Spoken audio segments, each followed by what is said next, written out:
Community service at Gawad Kalinga. Sobrang saya. Ang sarap sa pakiramdam kasi na nakakatulong ka sa mga may nangangailangan, sa mga medyo kapuspalad.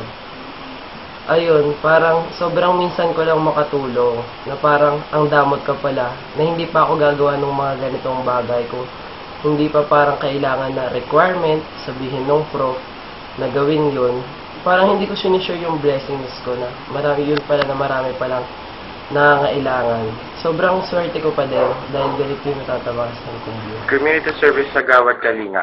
Nakakapagod pero magandang experience sa aming mga kagrupo. Kasi nakatulong kami dun sa mga batang nangangailangan. Lalo na nung bigay kami ng program sa kanila. Nakita namin yung mga ngiti sa kanilang mga labi. Tapos maganda experience din sa amin yun kasi na-expose kami dun sa mga batang nangangailangan. Pating ibang grupo na nakatulong dun sa community. Tsaka na-realize namin na dun sa mga munting paraan nagagawa mong mapasaya yung isang tao. Ay, ako nga pala si Jessica de Guzman. Nag-community service kami noong January 3 sa Gawad Kalinga dun sa Taguig. So, yung pinulsop namin yung head ng Gawad Kalinga, inasay na kami dun sa mag-alaga ng bata. Yung iba inasay niya mag-paint. So, yung nag-aalaga kami ng bata, pinakain namin sila, nagandog sila ng konting sayaw, tapos may games. Natutuwa ako kasi parang kahit na ganito kami na mas mataas, parang hindi sila naiilang na pakita ng mga bata yung totoo nilang feelings na parang kasayahan. Talaga nasa mukha nila yung pagiging masaya.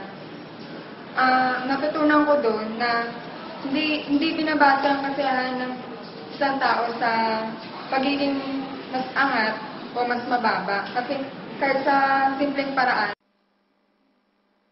Last January 3, nag-community service kami sa Gawad Kalinga. May tatlo akong natutunan. Una ay be contented on what you have. Sa nakita ko sa Gawad Kalinga, hindi tayo dapat maghangad ng much more. Mga tao sa Gawad Kalinga ay napakasimple lang ng buhay. Hindi importante sa kanila ang material things. Masaya sila na magkasama silang pamilya. Sama-samang kumain. Pangalawa, always have a helping hand. Hindi natin alam na madaming tao ang nangangailangan ng tulong natin. Kailangan natin once in a while mag-community service. Simpleng pagtulong sa kapitbahay or sa mga organization tulad ng Gawad Kalinga or kahit sa Red Cross. Nawala yung pagod ko sa layo ng Gawad Kalinga nung nakita ko sa mga bata na masaya sila sa simpleng ginawa namin and sa mga members ng Gawad Kalinga na nag-paint yung ibang group mates ko. Malaking bagay na ang nabigay natin sa simpleng pagtulong sa ating kapwa. Pangatlo, we are blessed as a letter 9, so dapat i-share din natin sa ibang tao. May nagsabi sa akin na one good deed a day. Pag may ginawa ka magandang bagay sa isang tao, may pasa niyo yun sa iba at hindi mo na mamamalaya, mabalik mo sa iyo yung good deed na ginawa mo. Sa akin ngayon, ginagawa ko yung one good deed a day, at least one. So, sana kayo rin. Sa magandang hapon sa inyo, Ginoong Sinas. Ang isang araw na aming pagpunta sa Gawad Kalinga, kasama ang aking mga kamag-aral, isang magandang pagkakataon. At maraming nabuong pagkakaibigan. Mga hindi ko kilala ngayon, kilala ko. Nagsama-sama kami 5 grupo para pasayin at tulungan ang aming munting bata. Gumawa kami ng isang simpleng programa, nagpakain, nagpintura sa labas ng Gawad Kalinga. Naantig ang aking puso dahil ganun ang kanilang buhay sa pang-araw-araw. Hindi sila pinanghihinaan ng loob sa lahat ng pagsubok na tinahak nila. Lumalaban at sumisikap, nagsusumikap para nagpasan ang mga pagsubok. At higit sa lahat, hindi sila nauubusan ng oras para sa Panginoong may kapal. Napagtanto ko sa aking sarili, ako ay maswerteng tao dahil lahat ay nasa akin. Hanggang dito na lang, Ginoong Mansinas. Thank you po.